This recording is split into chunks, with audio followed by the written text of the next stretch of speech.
So here we go. Remember, I can't, see your faces when I do the camera. So at any time, feel free to unmute yourself or pop your hand up. I can at least see the hand, but as you know, we're going to start here on chapter 3. Let me lock that in. Okay. Awesome sauce. We're all going to do great. Now, a lot of this is vocabulary. If there's any vocabulary you don't get or you don't remember, write it down. You got between now and then to study. And I had those Quizlets and stuff. So, and some of these there's more than one answer. So I'll like try to go over all the answers, but I may only write one down. So let's just start. This one I'm going to do with colors. We're going to identify each of the following. So chapter 3 was, a lot of parallel lines and perpendicular lines. Chapter 4 is transformations. So we're going to start talking about. Yes. You're not sharing your screen, like the camera. Oh, well, then let's stop that. Thank you very much, Shira. And I should have known that because I was looking at you. Thank you so much. All right, chapter 3. So we're going to start with parallel, perpendicular, and skew, right? So I'm going to try to do this with colors because I think I can. Everybody ready to go? And again, it's totally okay if you just want to sketch this on a piece of paper too. You don't have to print out 17 pages or whatever it is. But a segment that's parallel to DG. So I'm going to actually highlight DG because, like I said, I can. So what else would be parallel? Well, there's two other choices. There's EH, because that's parallel this direction, and FJ.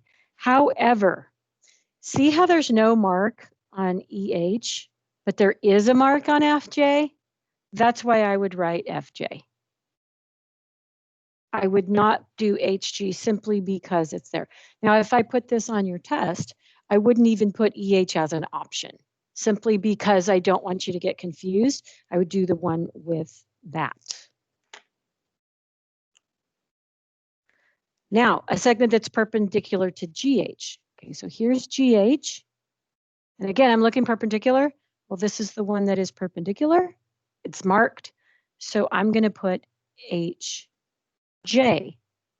Do you see another one?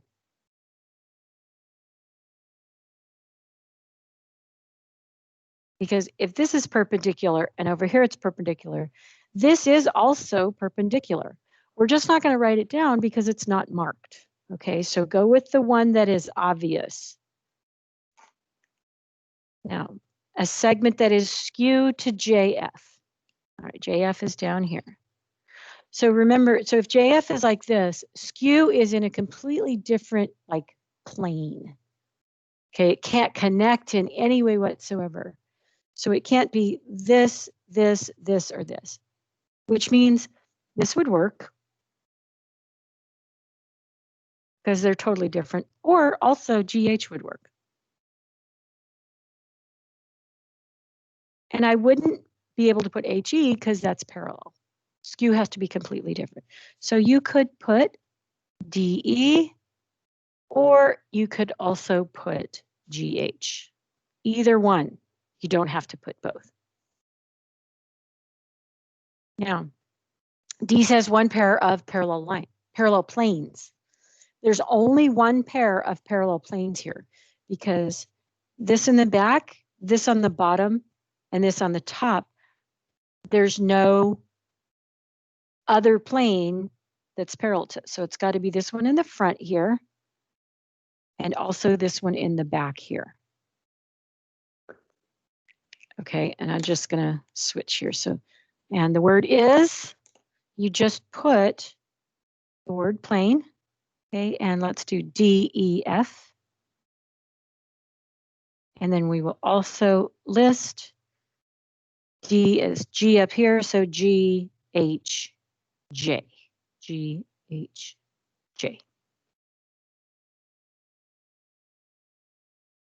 Okay. Like how that works out. E is one pair of perpendicular segments, but not including GH.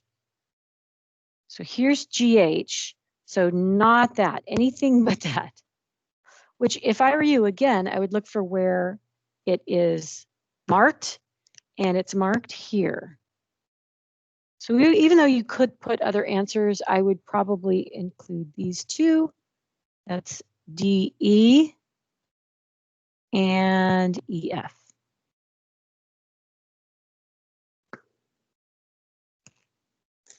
Probably that. Okay. And last, one pair of skew segments not including JF. So since we already wrote JF over here. So there's a number of these actually. There's a bunch of different answers. So we take that one out. Okay. You could do like GJ and DE. GJ is going this way over there, and DE is going here. You could do DF in the front here, and then like GH in the back there. You could probably do EF, see how it's going this way, and DG. That one would work, EF, DG. So there's lots of answers here. You just have to pick one of those and write it down. I'm going to pick DG and EF. Okay. Looking for questions. I don't see any questions. Okay. So now we're going to look at 40. You are going to have to remember what corresponding angles are, interior angles, exterior angles, consecutive angles. Again, lots of vocabulary. So corresponding is where they're in the same place. They're either both to the top of the transversal and to the right, like 1 and 3, or above the transversal and to, I said right, left. Okay, 1 and 3 are to the left, 2 and 4 are to the right. 5 and 7 are both below the transversal but to the left. And 6 and 8 are both below the transversal but to the right. So there's 4 different pairs that you can name there. I'm going to put 1 and 3, but there are many answers. There's at least 4 answers. And now these, there's only 2 different answers you could put. Same side, interior angles. So same side means same side of the transversal, which means 1, 2, 3, 4 are the same side. 5, 6, 7, 8 are the same side. But interior means between these two here. So they have to be, these are interior and these are interior. So you could either say 2 and 3, or you could say 6 and 7, but you can't say both. You know, just there's one of them. Those are both same side between those 2 lines. Erase that so the picture's clear. All right, let's keep going. Now this one looks a little weird because they're not parallel, but we still have transversals in the sense that you have 2 intersecting lines, and then the third line goes through both of them. So we're going to identify the transversal, and then we're going to classify each pair. Again, vocabulary. So I'm going to look at where 1 and 2 are. Here's 1, here's 2. Just going to ignore this for a second. If I cover that up, you see how 1 and 2 are both crossed by angle N, sorry, line N. So there's 1 and 2. That means N is the transversal. Transversal is N. And then 1 and 2, they're on the same side as N. So they're going to be same side. They're also between these 2. And there's nothing between them. So we're going to call them consecutive. They're right next to each other, nothing between them, and they are interior because they're between these 2 lines. Now I'm going to look at 4 and 2. Okay, so again, I'm going to cover this up because it helps me see. See how N and P are both crossed by M? N and P are both crossed by M. So our transversal is M. Then if I look at 2 and 4, here's the lines that are crossed. They're outside of those lines. So these are going to be exterior. And since they're on opposite sides of M, they are called alternate exterior. Hopefully all this is flooding back to you. You're remembering, oh yeah. All right, now we're going to look at 3 and 4. So 3 and 4 are here. And again, it helps me to cover that up. So 3 and 4 are on these two lines, and they're crossed by that line. That means my transversal is P. And they happen to be in the same spot. They're both down underneath this line, and they're underneath the transversal. So that's called corresponding. 3 and 4 are corresponding. So my transversal is P, and those are called corresponding angles. That's it. Now we're going to do a bunch of problems where we use those vocabulary and solve some equations. Get ready for some algebra. We want to find A, B, C. So first, let's identify A, B, C. That's this one here. So that means I'm looking for 4x. Now, you should notice that 4x is in the same place as 3x plus 23. So if they're corresponding, that means they're equal. So we can write an equation. 3x plus 23 equals 4x. And we can solve that. We're going to take away 3x from both sides, and we get 23 equals x. Remember, we haven't answered the question, though. The question is, what is 4x? So 4 times 23 gives us 92 degrees, and that's the answer we enter into the computer. That's the answer we put in as the final answer. Don't put 23. That will be a choice. If it's matching, 23 will be in there. Don't do that. Do the 4x.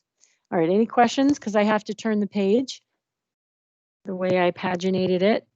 All right, great.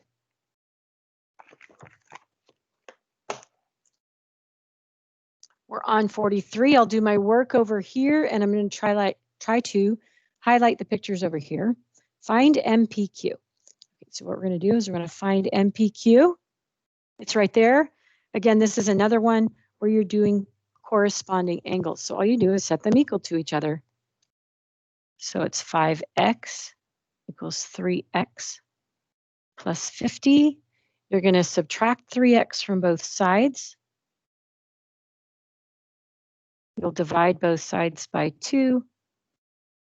And then we have to figure out 3x plus 50. So 3 times 25 plus 50 is going to give us 75 plus 50. And our final answer will be 125. So angle MPQ is 125. I'm not seeing any hands up, so I'm going to keep going. All right. 44.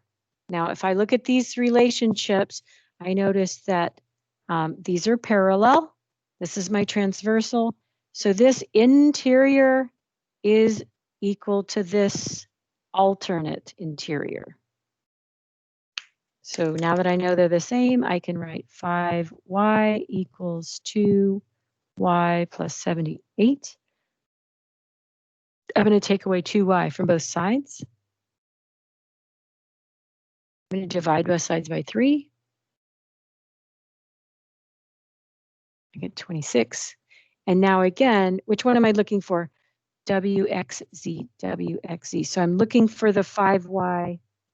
Let me just, which means, so 5 times 26 is 130. So my final answer is 130 for WXZ. The thing is, if you knew y, you could also plug it in here and you should also get 130 if they're equal. So you have a way of checking. That is always good if you have time. Okay, now on this one, we're looking for ABC. Okay, so ABC is this one here. Now this one has a slightly different relationship because if you'll notice, they're both on the inside, but they're on the same side. They're not alternate. So this theorem was that if you have this plus this, you have them together, they're supplementary. Remember, that means they add up to 180. So we're going to write 3n minus 47 plus n plus 7, and that has to equal 190 degrees. It's consecutive interior angles are supplementary is the way it's, and they're both on the same side. That means we can add them together to 180. So 3n plus n is 4n, minus 47 plus 7 is minus 40. I'm going to add 40 to both sides. I'm going to divide both sides by 4. I want to say I get 55 because that's 50 and that's 5. Okay, 55. So I want to find 3n minus 47, which means I'll go 3 times 55 minus 47. I don't know what that is off the top of my head, so I grab my calculator. 3 times 55 minus 47 gives me 118. Again, I circle or box my answer. That's going to be reasonable. Questions? Am I going too fast or too slow, or everybody okay? That's the only problem with this. I wish I could see your faces. Okay, now, next one. Now I'm going to look for M and P. So M and P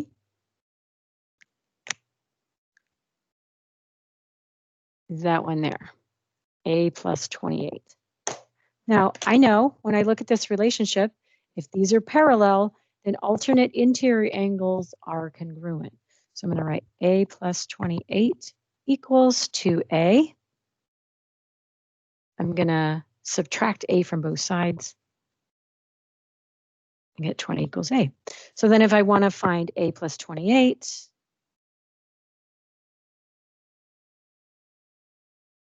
I get 56 degrees.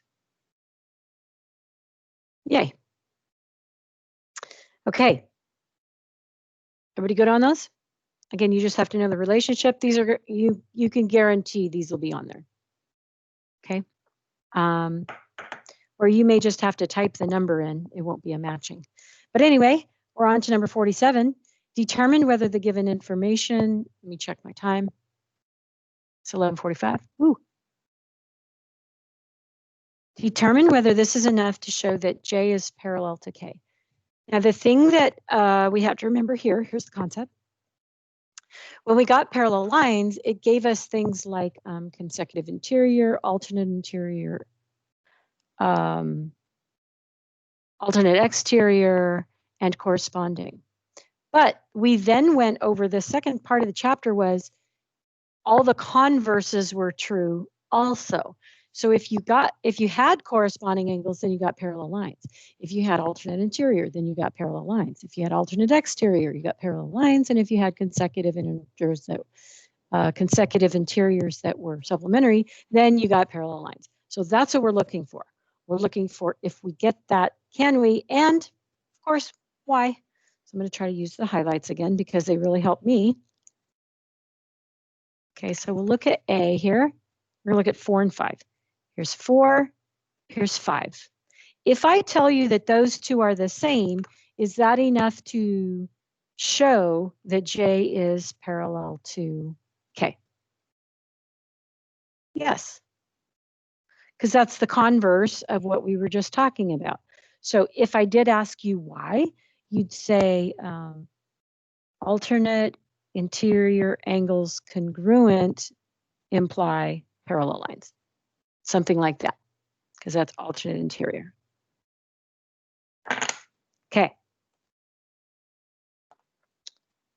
B is 3, measure of angle 3 and 5. So here's 3, here's 5. Okay, so that relationship again is interior and consecutive. which means if they add up to 180, then you can say yes. So if I know what x is, and they're telling me these, and I'm going to plug x in, 6 in for x, and I'm going to see if it adds up to 180.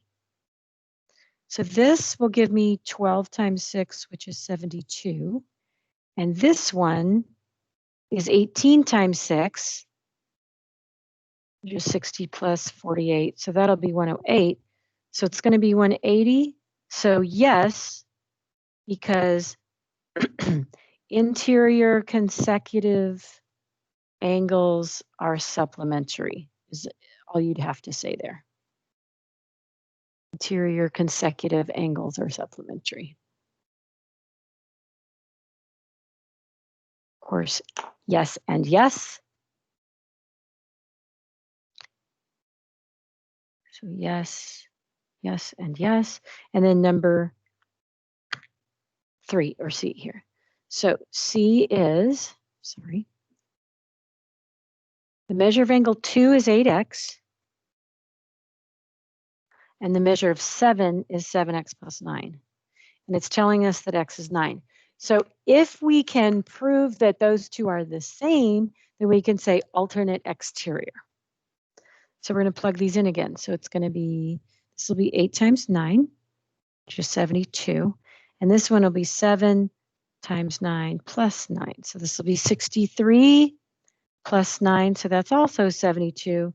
So again, it's yes by alternate exterior angles being congruent.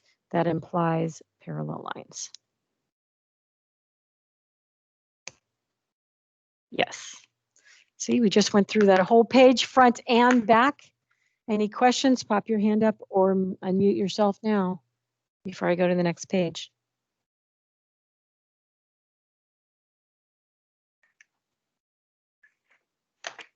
All righty then, we're on 48. Name the shortest segment. Okay, now, we did these problems. Name the shortest segment. We did not write inequalities, but it's not that bad. All you need to remember is that if you have a point and a line, here's your point, here's a line. The shortest point is, the shortest segment is always the one that's perpendicular to the line. So all you really have to do is name KM. That is your shortest segment. Okay, and there was a theorem in there. Now, if you want to write an inequality, all it has to do is, if this is shortest, that means this is longer. So if you did write an inequality, it would look like this. 14 is greater than x plus 5. That's writing an inequality. And if you want to solve for x, you take away 5 from both sides. That means x has to be less than 9. That's it. There's nothing more than that. It's just recognizing that one's the shortest, this one's a little longer. Okay. Number 49. We're given a proof, and these are going to be very popular for you. It's a little tricky. The picture's a little weird, but I've given you all 3 reasons. You just have to come up with the 4th one. So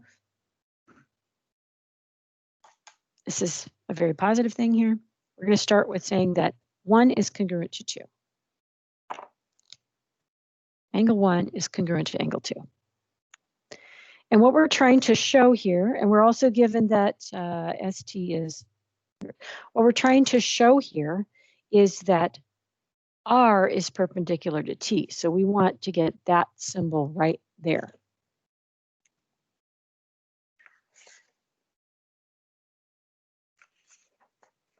I just want to check my notes super quick. Okay.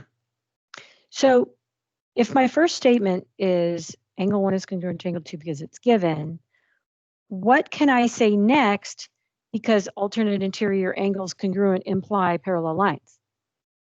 Well, what are these parallel? I mean, what do these 2 angles imply parallel? It's these 2. It's R is parallel to S. By the fact, the converse we were just talking about, that these alternate interior angles being congruent means that R and S have to be parallel. The next thing we're given is that S is perpendicular to T, which means now we can say that R is perpendicular to T because we know that we had a theorem that, and this is going to be hard to write, if a transversal is perpendicular to one of two parallel lines, then it is perpendicular to the other parallel line also. I can't remember the name of the theorem, but that's basically it. You know, if it's perpendicular here, then it has to be perpendicular here if it's parallel. That's one of the theorems you have in your toolbox. Again, any questions? Okay. Just trying to wait there for a second. Okay, the next ones have to do with slope. So since we were talking about parallel and perpendicular, if two lines have the same slope, they're parallel. If two lines have slopes that multiply to give you -1, they are perpendicular. And otherwise, they're neither. But same slope, parallel. Product, -1, perpendicular, or neither. So first, let's just review the slope formula. You first had slope in 7th grade, then you had it again in 8th grade, you had it in 9th grade, or at least algebra last year. So it should be burned into your brain. If it's not, it looks like this. The change in y over the change in x. In other words, y2 minus y1, x2 minus x1. It doesn't matter which one you pick to be the first or the second. I always like to go from right to left because I can't, I guess, I don't know. 6 minus 0 is on the top. And then 1 minus -2 is on the bottom. Remember, if you start from the right and go to the left, you have to do it on both the top and the bottom. You can't switch. So this is 6 over 3, and my slope is 2. That's it, nothing more to it. The next one I have also different points, same problem. And I thought, you know, why don't I do it the other way? So I'm going to start with this being first and that one being second. You'll see it will work out to be the same. This is going to be 1 minus -3 on the top. And this will be 3 minus 6 on the bottom. So this is going to give me a 4. And this is going to give me a -3. And if you did it the other way, you'd get exactly the same problem. So now that we know how to find slope, we're going to do something with it. So use slopes to determine. You can tell if they're parallel, they have the same slope. If they're perpendicular, then the slopes have a product of -1. In other words, they have to be negative reciprocals. And this is if they're different. If you have different slopes, they automatically cross. So all we have to do is look at these two slopes. This is 5 and this is -1/5. They're not the same. They are different. All you have to do is, does 5 times -1/5 equal -1? Yes, it does. Therefore, they are perpendicular.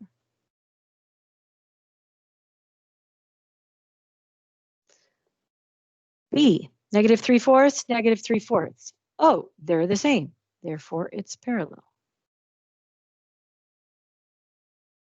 That's all you got to do. It's inspection. But this last one says, this one's a half and this one's a -1/2. So they're not the same. It's not parallel. If I multiply them, I do not get -1. That means they are officially neither. And that is 51. Questions? Okay, so now that we've done these slopes, it's going to get slightly more challenging. So I have to switch to 52 over here.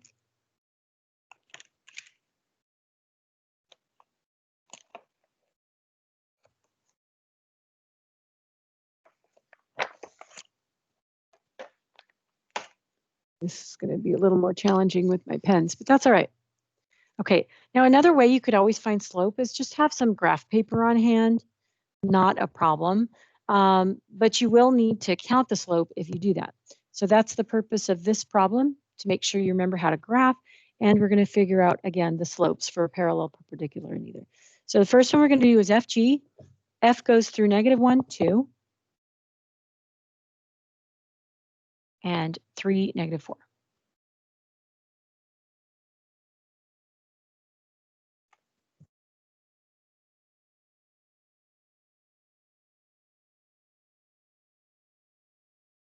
Try to make that as careful as possible. All right, and then HJ goes through -2, -3, and 4, 1.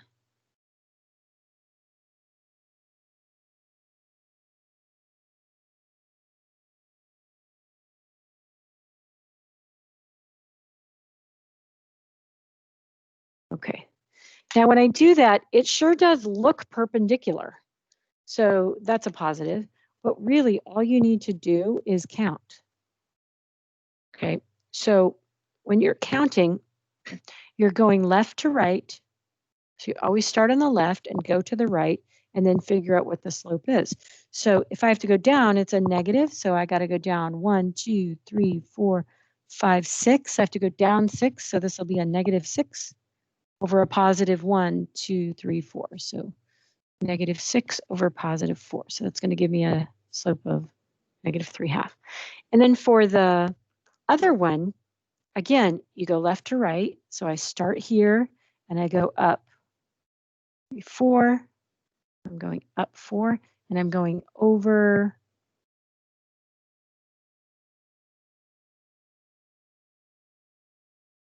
from -2 to 4. I'm going over +6.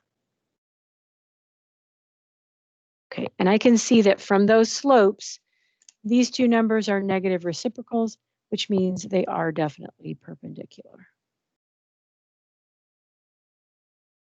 Since -3/2 times 2/3 equals -1.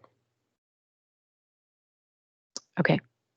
For number 53, we're going to write the equations of lines in slope-intercept form, which, as you can see, is y equals mx plus b. Such a clever name because this is the slope and this is the intercept, right? So we have to figure out both m and b. First, we'll do the slope. I'm just going to do it over here. So I'm going to do 5 minus 2 over 8 minus 4. So that's going to be 3 here and 4 here. So my slope is 3/4. I've got that. Now, in order to write the equation, there's a couple of different ways to do this, but the way I like to do it is using the point slope formula. And the point slope formula is y minus y1 equals m times x minus x1. And you can pick either 4,2 or 8,5 to be your x1, y1. It doesn't matter which one you pick. I would always just pick the one that looks easiest. For sure, positive numbers, the smallest numbers. So I would pick this first one, and I'd put in the 4 here, and I'd put in the 2 here. And then I've got my m from here. So it's y minus the y equals 3/4 times x minus my x is 4. And then I would just try to solve it. Once I solve it, it just sort of falls out as y equals. So this ends up being y minus 2 equals 3/4 x. 3/4 times 4 is 3. Come up here. Y equals 3/4 x. And I add 2 to both sides, and I get a -1. So that's how you write the equation. You're going to do the same thing with the next one, only this is just with 2 points, but this one they gave me the slope. So I can go straight. I don't have to do this step over here if I already have it. I could just go straight to here. Y minus 1 equals 2 times x minus -5. So I'm going to go ahead and just make it a plus right away. Minus negative.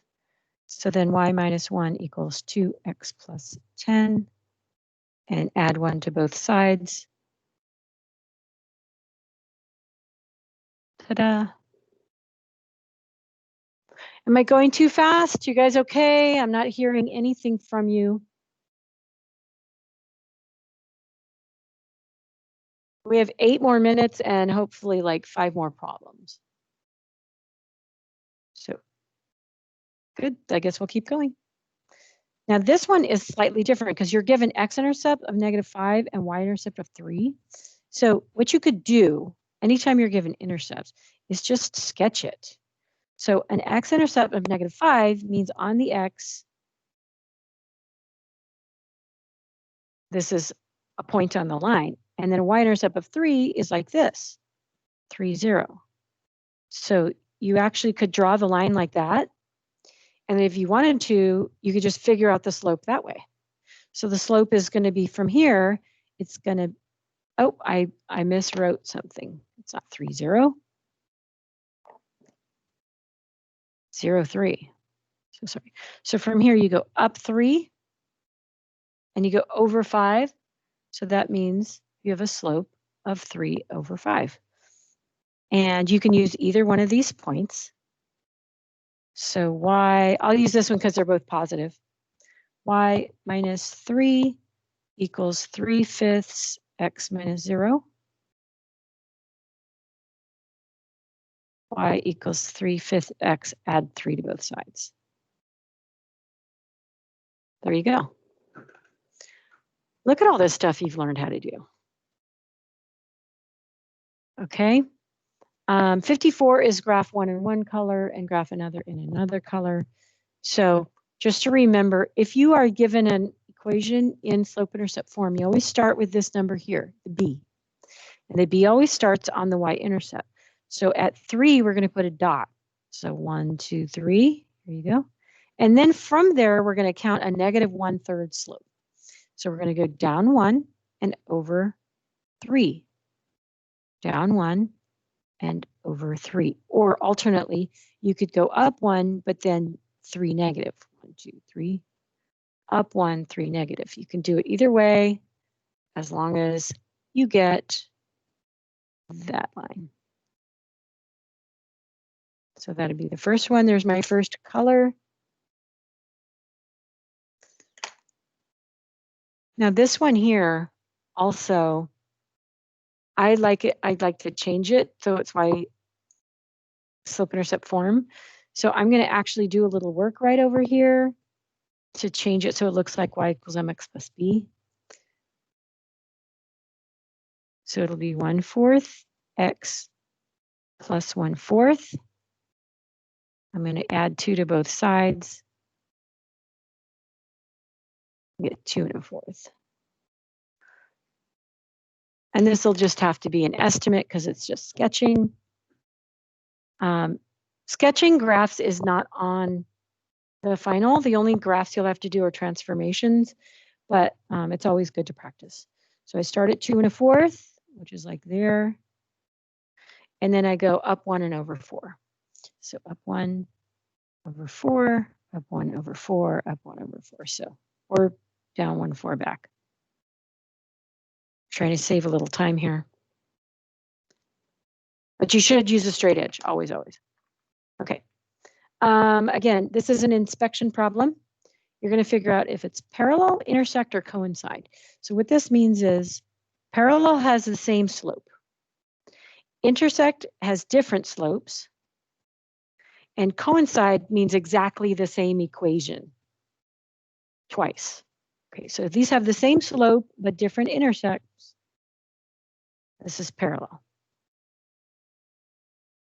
The only way to compare the slopes is if they're both in y equals mx plus b form.